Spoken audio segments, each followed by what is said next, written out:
அஸ்ஸலாமு அலைக்கும் வரஹ்மத்துல்லாஹி வபரகாத்துஹு. அல்லாஹும்ம ஸல்லி அலா முஹம்மதின் வஅலா ஆலி முஹம்மதின் கமா ஸல்லைத அலா இப்ராஹிம வஅலா ஆலி இப்ராஹிம இன்னக ஹமீதுல் மஜீத். எல்லாரும் எப்படி இருக்கீங்க? எல்லாரும் எல்லா நலமும் பெற்று வாழ்வதற்கு அல்லாஹ்விடத்தில் அதிகமாக துவா செய்து கொள்கின்றேன். இன்றைக்கி வீடியோவில் நம்ம என்ன பார்க்க போகிறோம்னு கேட்டிங்கன்னா, நபிகள் நாயகம் ஸல்லல்லாஹு அலைஹி வஸல்லம் அவர்கள் நமக்கு கற்றுக் கொடுத்த நிறைய திக்ருகள் இருக்குது. அதில் சிறந்த ஒரு 10 திக்ரை நம்ம எடுத்து இந்த ரமலான் மாதத்தில் நமக்கு நேரம் கிடைக்கிறப்போ ஓதி நிறைய நன்மைகளை இன்ஷா அல்லாஹ் சம்பாதிக்கலாமா? அதுக்கு முன்னுக்கு நமக்கு திக்ர் செய்கிறனால என்னென்ன நன்மைகள் கிடைக்குது நம்ம இன்ஷா அல்லாஹ் இந்த வீடியோவில் தெரிஞ்சுக்கலாம். அதாவது அல்லாஹ் சுப்ஹானஹு வ தஆலா தன்னோட திருமறை குர்ஆனில் காலையும் மாலையும் என்னை சிறிது நேரம் திக்ர் செய்யுங்க அப்படின்னு சொல்கிறேன். அப்புறம் நபி ஸல்லல்லாஹு அலைஹி வஸல்லம் அவர்களோட பழக்கம் என்னென்னு கேட்டிங்கன்னா, காலையில் பஜர் தொழுதுட்டு சூரிய உதயமாகிற வரைக்கும் சில நேரம் உட்காந்து நிறைய நேரம் திக்ர் செய்வாங்க. அதேமாதிரி மாலையில் அசர் தொழுதுட்டு சூரியன் மறைகிற வரைக்கும் திக்ர் செய்வாங்க. சரி, இப்படி திக்ர் செய்கிறனால நமக்கு என்ன நன்மை? நம்ம மனம் ஓர்மைப்படுது, நம்ம மூஞ்சியில் பிரகாசம் கிடைக்குது, மனக்குழப்பங்கள் மன கஷ்டங்கள் எல்லாமே நீங்கி நமக்கு என்ன செய்யுது, தெளிவு கிடைக்குது இன்ஷா அல்லாஹ். மெயினாக கெட்ட சைத்தான் தீங்கிலேருந்து நம்ம பாதுகாப்பு போடுறோம். இன்னொரு விஷயம் என்னென்னு கேட்டிங்கன்னா, அல்லாஹ் சுப்ஹானஹு வ தஆலா ஒரு மனிதனுக்கு நிறைய பணங்கள், நகைகள், வீடு, குழந்தை பாக்கியம் எவ்வளவோ கொடுக்கலாம். ஆனால் அதை காட்டிலும் அல்லாஹ் சொல்கிறேன், நான் ஒரு மனிதனுக்கு என்னை திக்ரு கொடுக்கிற பாக்கியம் இருக்கும் பார்த்திங்கன்னா, அதே மிகப்பெரிய ஒரு பெரிய பாக்கியம்னு அல்லாஹ் சுப்ஹானஹு வ தஆலா சொல்கிறேன். அல்லாஹ் ஒரு மனிதரை 10 முறை பார்த்தா தான் ஒரு மனிதன் சுப்ஹானல்லான்னு சொல்ல முடியுமா? நம்ம ஏனோ எடுத்தோம் கவுத்தோன்னு என்ன செய்ய முடியாது, சுப்ஹானல்லாஹ் அல்ஹம்துலில்லாஹ்னு சொல்லிட முடியாது. அதனால் நம்ம இந்த திக்ரு செய்கிற நன்மைகளையும் சிறப்புகளையும் நம்ம புரிஞ்சுக்கிறோம். ரெண்டாவது கேட்டிங்கன்னா, இப்போ நம்ம தொழுகணும், நம்ம நோன்பு வைக்கணும், இந்த மாதிரி குர்ஆன் ஓதணும்னா நம்ம சுத்தமாக இருக்கணும், குளிக்கணும். அதாவது தொழுகைக்கு குளிக்கணும், கடமையான குளிப்புகளை குளிக்கணும். அதே மாதிரி நம்ம தொழுகணும்னா ஒது செய்யணும். ஆனால் திக்ரு செய்கிறதுக்கு எல்லா நேரமும் நம்ம படைத்த இறைவனை எல்லா நேரமும் நம்ம திக்ரு செஞ்சுக்கிட்டே இருக்கலாம். நம்ம ஒரு சமையல் செஞ்சுக்கிட்டு, காய்கறி நறுக்கிட்டு, நடந்து போய்க்கிட்டு, ஏதோ பஸ்ஸில் ட்ராவல் பண்ணிக்கிட்டு எனி டைம் என்ன செய்யலாம், திக்ரு செய்யலாம். ஆனால் திக்ரு செய்கிறப்ப டிவி பார்த்துக்கிட்டோ, இன்னொருத்தவங்கள்ட்ட பேசிக்கிட்டோ என்ன செய்யணும், அது மட்டும் செய்யக்கூடாது. மனசார நம்ம என்ன செய்யணும், அதிகமாக நம்ம படைத்த இறைவனை திக்ரு செய்யலாம். இப்போ சிறந்த 10 திக்ருகளை இன்ஷா அல்லாஹ் பார்க்கலாமா? முதலாவது திக்ரு என்னன்னு கேட்டிங்கன்னா, சுபஹானல்லாஹி வபிஹம்திஹி. இந்த திக்ரு கேட்டிங்கன்னா, ஓதுறதுக்கு கேட்டிங்கன்னா ரொம்ப ஈஸியான திக்ரு. ஆனால் மிகவும் ரொம்ப சிறந்த திக்ரு. அதாவது நம்ம பாவம் கடல் நுரையளவு இருந்தால் கூட அல்லாஹ் சுப்ஹானஹு வ தஆலா அதை மன்னித்து விடுகிறான். சுபஹானல்லாஹி வபிஹம்திஹி அதோட பொருள் என்னன்னு கேட்டிங்கன்னா, அல்லாஹ்வை போற்றி புகழ்ந்து துதிக்கின்றேன் அப்படின்னு அர்த்தம். இந்த திக்ரை ஓதுறனால நம்ம பாவம் கடல் நுரையளவு இருந்தாலும் மன்னிக்கப்படும். நம்ம முடிஞ்சால் 100 தடவை இன்ஷா அல்லாஹ் இந்த திக்ரை ஓதணும். புகாரியில் பார்த்தீங்கன்னா 6405வது ஹதீஸாக இடம்பெற்றிருக்கு. அடுத்து இரண்டாவது திக்ரு என்னன்னு கேட்டிங்கன்னா, சுபஹானல்லாஹி வபிஹம்திஹி சுபஹானல்லாஹில் அலீம். இதோட பொருள் கேட்டிங்கன்னா, கண்ணியமிக்க அல்லாஹ்வை துதிக்கின்றேன், அவனை போற்றி புகழ்ந்து துதிக்கின்றேன். இதோட சிறப்பு என்னன்னு கேட்டிங்கன்னா, நாளைக்கு நம்ம மரணித்து நாளைக்கு மறும நாளில் எழுப்பப்படுறப்ப அல்லாஹ் நம்ம நன்மை தீமைகளை ஒரு தராசில் போடுவான். அப்படி நன்மை தீமை தராசில் போடுறப்ப இந்த இந்த திக்ரு பார்த்திங்கன்னா, அந்த நன்மை தீமை நிற்கப்படும் திராசில் அதிக கனமுள்ளதாக இருக்குமா. சுபஹானல்லாஹ் சுபஹானல்லாஹ். அப்போ இந்த திக்ரை நம்ம ஓதணும் இன்ஷா அல்லாஹ். புகாரியில் பார்த்திங்கன்னா 7563வது ஹதீஸாக இடம்பெற்றிருக்கு. அப்புறம் நம்ம எப்பயும் நம்ம தொழுகையில் ஓதுவோம் பாருங்க, சுபஹானல்லாஹ். இந்த சுபஹானல்லாஹ் நம்ம ஈஸியாக நினைக்கிறோம். இந்த சுபஹானல்லாஹ்வுக்கு அர்த்தம் அல்லாஹ் தூயவன். இந்த சுபஹானல்லான்னு நம்ம 100 முறை ஓதுறனால 1000 நன்மைகள் எழுதப்படுது, 1000 பாவங்கள் மன்னிக்கப்படுது. மேலும் ஹஜ் உம்ரா செய்த நன்மை கிடைக்கிறது. அடுத்து தானம் தர்மங்கள் சதக்கா செய்த நன்மையும் கிடைக்கிறது. எவ்வளோ ஒரு சிறப்பு பாருங்கள். சுபஹானல்லாஹ் நம்ம ஒரு 10 நிமிஷம் ஓதிடலாமா? எவ்வளோ ஒரு நன்மை பாருங்கள். நம்ம எவ்வளோ நேரத்தை வேஸ்ட்டு பண்ணுறோம், எவ்வளோ நேரத்தை நம்ம இதாக்குறோம். ஒரு காய்கறி நறுக்கிக்கிட்டு ஒரு வேலை பார்த்துட்டு இந்த திக்ரை நம்ம ஓதிடலாம். முஸ்லீமில் 5230வது ஹதீஸாக இடம்பெற்றிருக்கு. அடுத்து 4வது அல்ஹம்துலில்லாஹ். எல்லா புகழும் அல்லாஹ்வுக்கே உரியது. அதாவது கேட்டிங்கன்னா, இந்த திக்ரு ரொம்ப ஒரு நன்மையான திக்ராக இருக்குது. இந்த திக்ரு அதாவது நபி ஸல்லல்லாஹு அலைஹி வஸல்லம் கூறினார்கள், தூய்மையும் இறை நம்பிக்கையும் அதாவது பாதியாகும். அதாவது நபி ஸல்லல்லாஹு அலைஹி வஸல்லம் சொல்கிறாங்க, துவா நம்ம எப்படி செய்கிறோமோ அதே மாதிரி அல்ஹம்துலில்லாஹ்ங்கிறது ஒரு சிறந்ததாக இருக்குது. இந்த திக்ரை ஓதுறனால நம்ம அது அல்லாஹ்வோட பாதையில் கேட்டிங்கன்னா 100 ஒட்டகத்தையோ இல்லை 100 ஒட்டகத்தை நம்ம சதக்கா கொடுத்த நன்மை கிடைக்குது. சுபஹானல்லாஹ். பாருங்கள், ஒரு ஒட்டகத்தை கொடுக்கறதுக்கே நமக்கு எவ்வளோ கஷ்டமாக இருக்கும். நம்ம 100 ஒட்டகத்தை சதக்கா அல்லாஹ்வோட பாதையில் கொடுத்த நன்மை கிடைக்குது. அடுத்து அல்லாஹ் அக்பர். இந்த திக்ரை நம்ம இதுக்கு என்ன பொருள்னு கேட்டிங்கன்னா, அல்லாஹ்வை அல்லாஹ் மிகப்பெரியவன் அப்படின்னு சொல்லி இந்த திக்ருக்கு அர்த்தம்.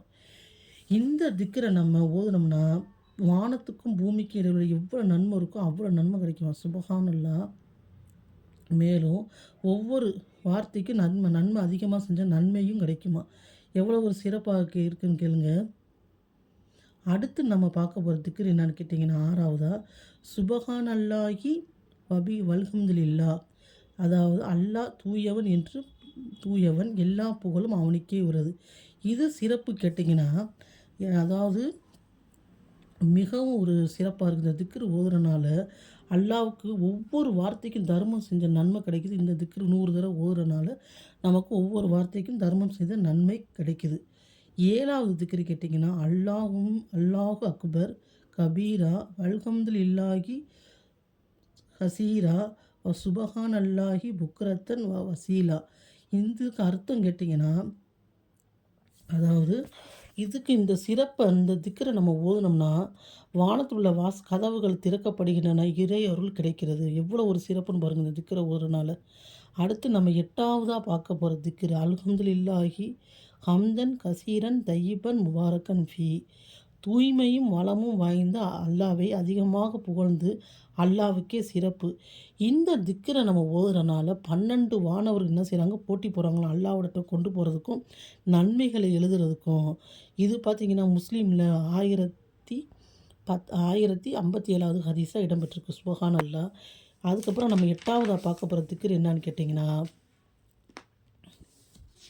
அடுத்து 9வது நம்ம பார்க்க போகிற திக்ர் என்னன்னு கேட்டிங்கன்னா, 4வது கலிமா. இந்த கலிமாவை நம்ம 100 தடவை ஓதிட்டா போதும், நமக்கு 5 விதமான நன்மை கிடைக்குது. லா இலாஹ இல்லல்லாஹு வஹ்தஹு லா ஷரீக்க லஹு லஹுல் முல்கு வலகுல் ஹம்து வஹுவ அலா குல்லி ஷைஇன் கதீர். இந்த கலிமாவை யார் 100 தடவை ஓதுறாங்களோ, முதலாவது 100 நன்மை எழுதப்படுது, 2வது 100 பாவங்கள் மன்னிக்கப்படுது, 3வது 10 அடிமைகளை விடுதலை செய்த நன்மை, 4வது அதாவது மனசுக்குள்ளே கெடுதி ஷைத்தான் தீங்கு காலிலேருந்து மாலை வரைக்கும் பாதுகாப்பு கிடைக்குது, 5வது அன்ற பொழுதில் அவர் நன்மை செய்தவராக கருதப்படுகிறார். எவ்வளோ ஒரு சிறப்புன்னு பாருங்கள். சுபஹானல்லாஹ். ஒரு சிறந்த திக்ர். இந்த திக்ரில் எந்த திக்ரை வேணால் நீங்கள் உங்களுக்கு டைம் கிடைக்கிறப்ப நீங்கள் ஓதலாம்.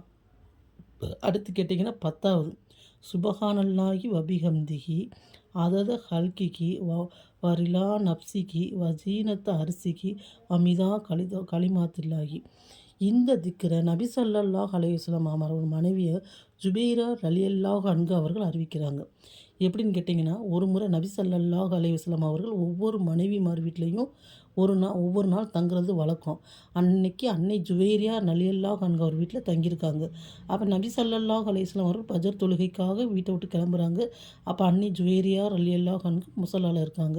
நபி ஸல்லல்லாஹு அலைஹி வஸல்லம் வழக்கம் என்ன, காலையில் போய் பஜர் தொழுதுட்டு சஹாபாக்களை பார்த்துட்டு திக்ர் பண்ணிவிட்டு லுஹா தொழுதுன்னா ஒரு 9 மணி இருக்கும். 9 மணிக்கு நம்ம சூரியமா உதயமானதுலேருந்து கொஞ்சம் நேரம் தள்ளி ஒரு 9-10 மணிக்கு லுஹா தொழுகணும். வீட்டுக்கு வர்றாங்க, அப்பயும் முசல்லாலே உட்காந்துருக்காங்க. இதுவே நம்ம சாதாரண கணவராக இருந்தால் என்ன செய்வாங்க, கோவப்படுவாங்க.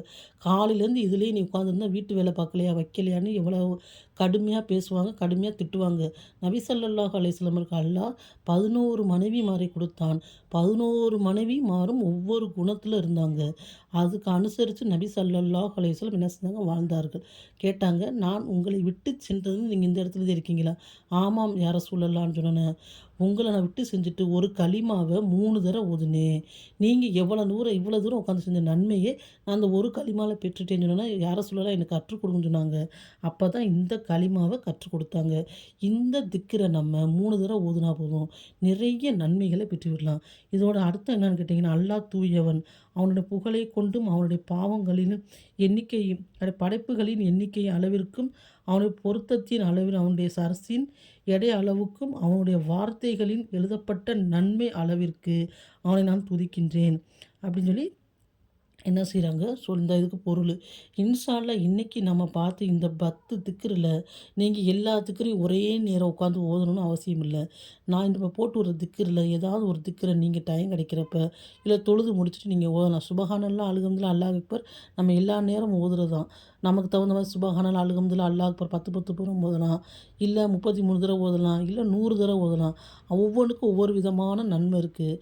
ஆனால் மற்ற திக்ருகளை நீங்கள் மனப்பாடம் பண்ணிவிட்டு இன்ஷா அல்லாஹ் உங்களுக்கு நேரம் கிடைக்கிறப்ப எனி டைம் இப்போ சில நேரம் பெண்களுக்கு தொழுகை இல்லாமல் போயிடும் நோம்பு நேரத்தில். அப்போ நம்ம அதிகமாக திக்ரு செஞ்சு என்ன செய்யலாம், நன்மைகளை சம்பாதிக்கலாம். இன்ஷா அல்லாஹ் சம்பாதிக்கலாமா? இன்ஷா அல்லாஹ் இந்த வீடியோவை நீங்கள் பாருங்கள்.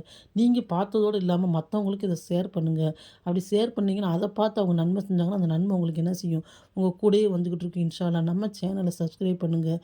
நம்ம சேனலை லைக் பண்ணுங்கள். மற்றவங்களுக்கு ஷேர் பண்ணுங்கள். சுபஹானக அல்லாஹும்ம வ பிஹம்திக அஸ்ஸஹது அன் லா இலாஹ இல்லா அன்த அஸ்தக்ஃபிருக வ அத்தூபு இலைக்கி. அஸ்ஸலாமு அலைக்கும் வரஹ்மத்துல்லாஹி வபரகாத்துஹு.